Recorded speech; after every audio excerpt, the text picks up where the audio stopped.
A paz do Senhor, meu amado, bem-vindo de volta à nossa escola bíblica. Nós estamos estudando o livro de Joel, o profeta Joel. Então, pegue a sua Bíblia, pegue o seu caderno de estudos, ore o Senhor, pede a Ele discernimento, entendimento, conhecimento, sabedoria, pede a Ele proteção para que nós possamos desvendar dos seus mistérios.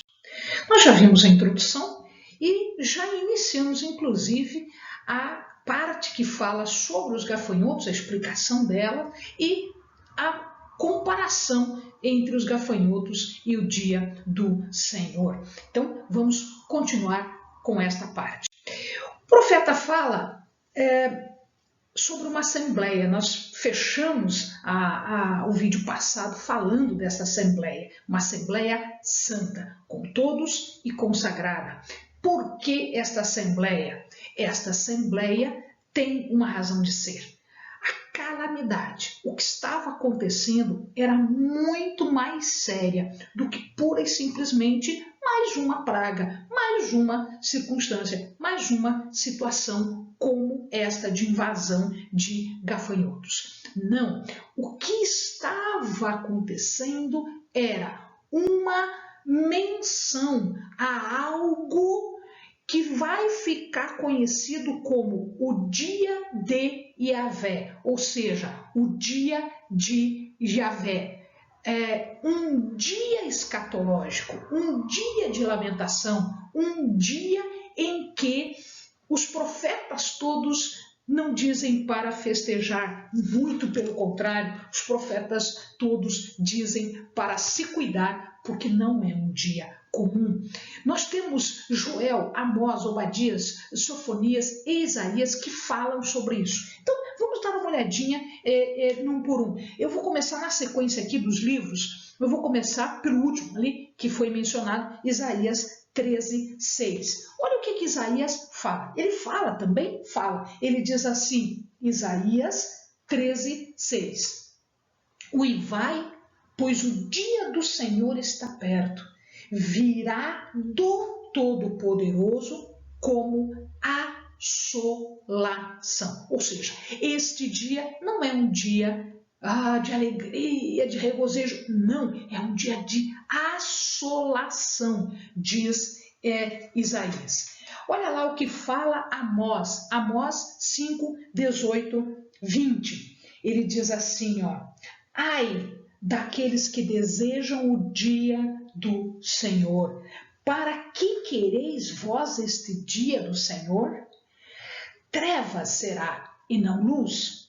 Como se um homem fugisse de diante do leão e se encontrasse com ele o urso, ou como se, entrando numa casa, a sua mão encostasse à parede e fosse mordido de uma cobra. Não será o dia do Senhor trevas e não luz?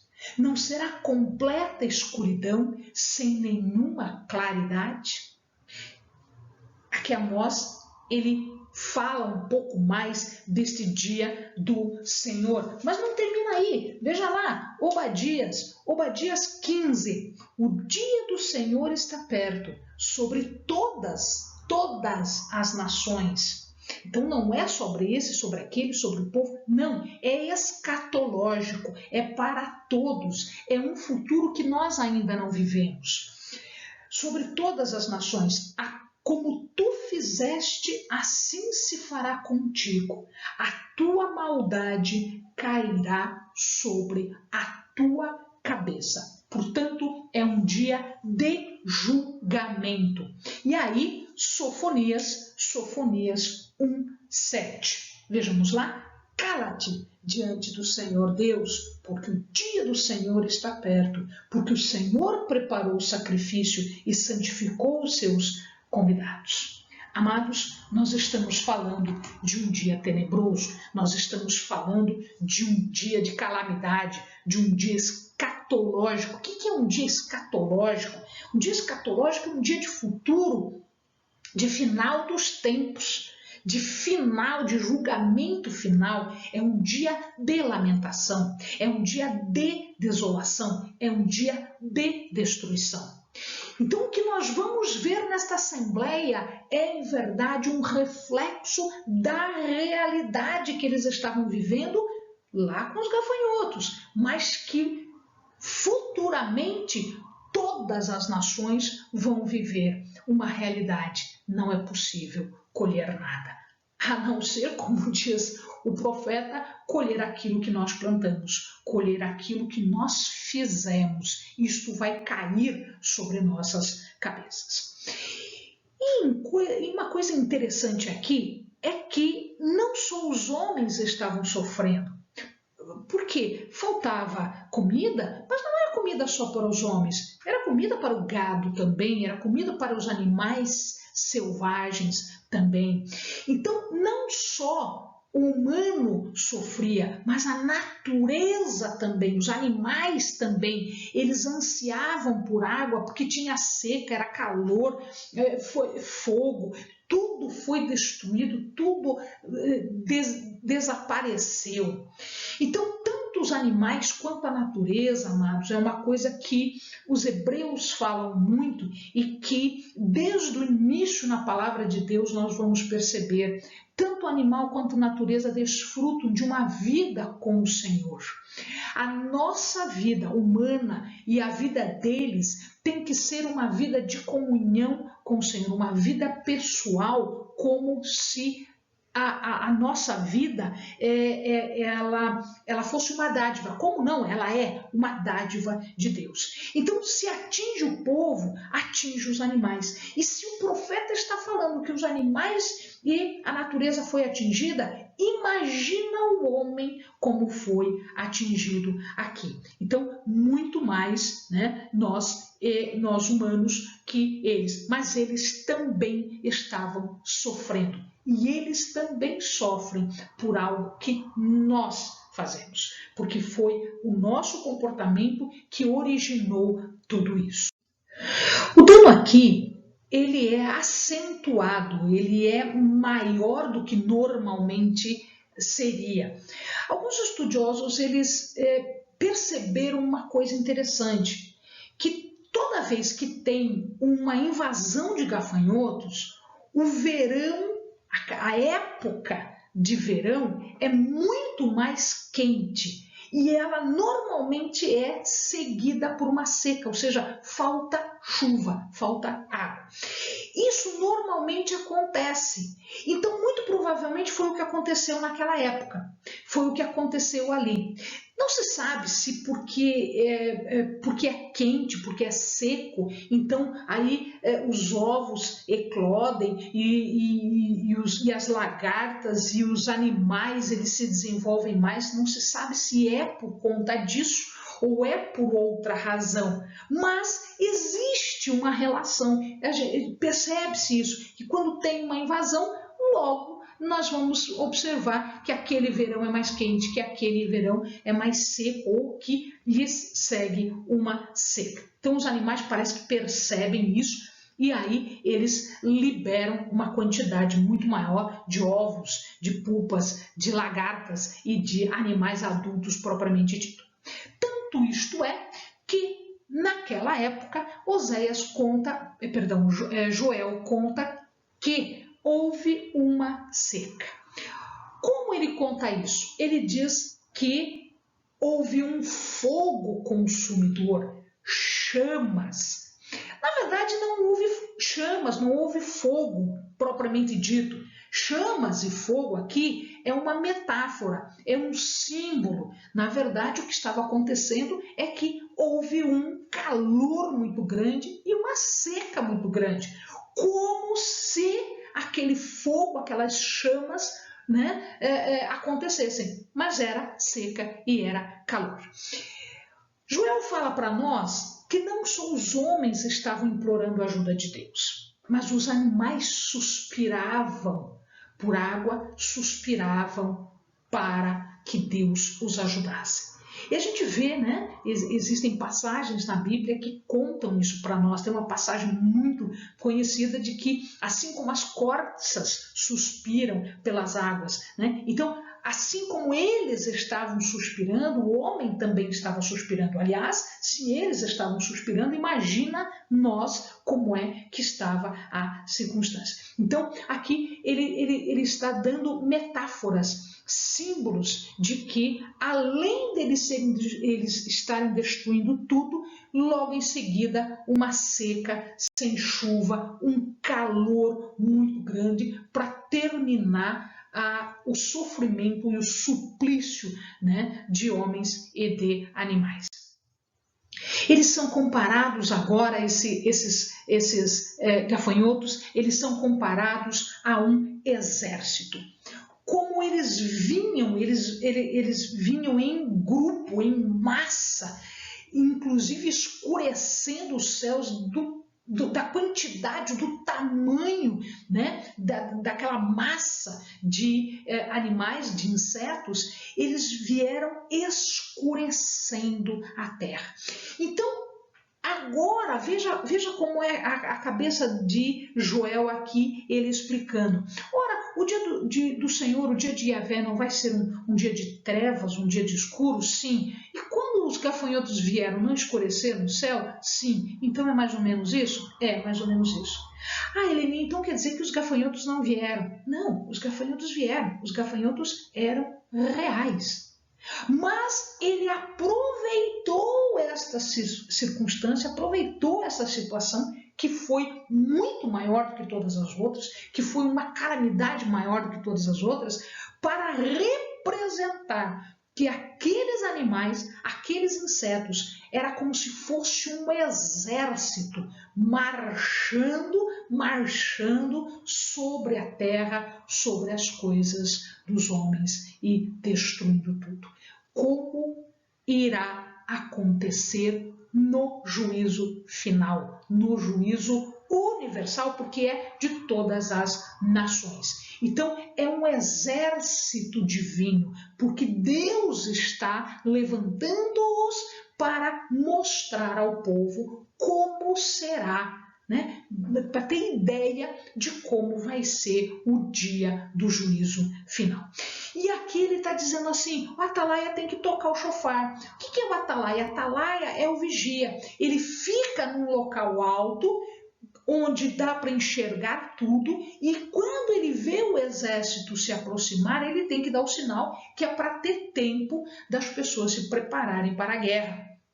Esse atalaia, então, ele foi levado a tocar o chofar. Chofar é feito com um corno de carneiro, também pode ser de metal, mas normalmente é um corno de carneiro, é o chofar. Quando ele toca o chofar, dependendo do jeito que ele toca o chofar, significa invasão, significa calamidade, significa se ajuntem, porque aí vem coisa ruim mesmo. Deus está chacoalhando. Amados, nós temos que ter um atalaia, nós temos que ser atalaia, nós temos que estar preparados, nós temos que estar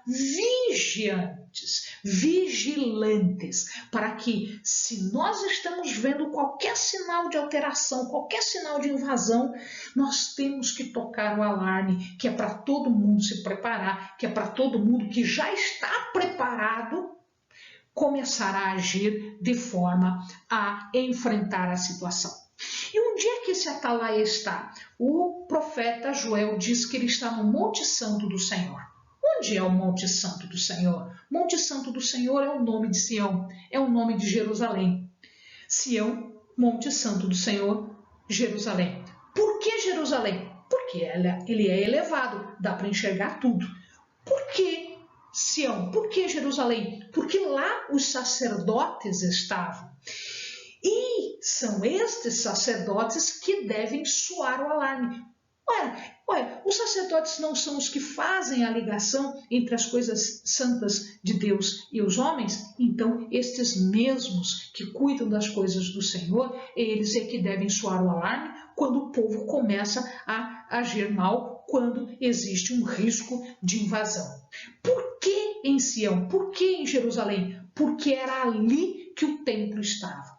E eles achavam que nunca ninguém ia tocar em Jerusalém, que eles estariam seguros em Jerusalém, porque o templo era o lugar de morada de Deus. Bom, não foi bem isso que aconteceu, né? Tanto isto é verdade que depois nós vamos ver a tomada de Jerusalém, nós vamos ver por Nabucodonosor, nós vamos ver a destruição do templo pelo exército romano, nós vamos ver que o templo, a morada de Deus, não significa nada se o povo não tem obediência, se o povo não tem um comportamento. O templo não vai guardá-los de nada, quem guarda é Deus.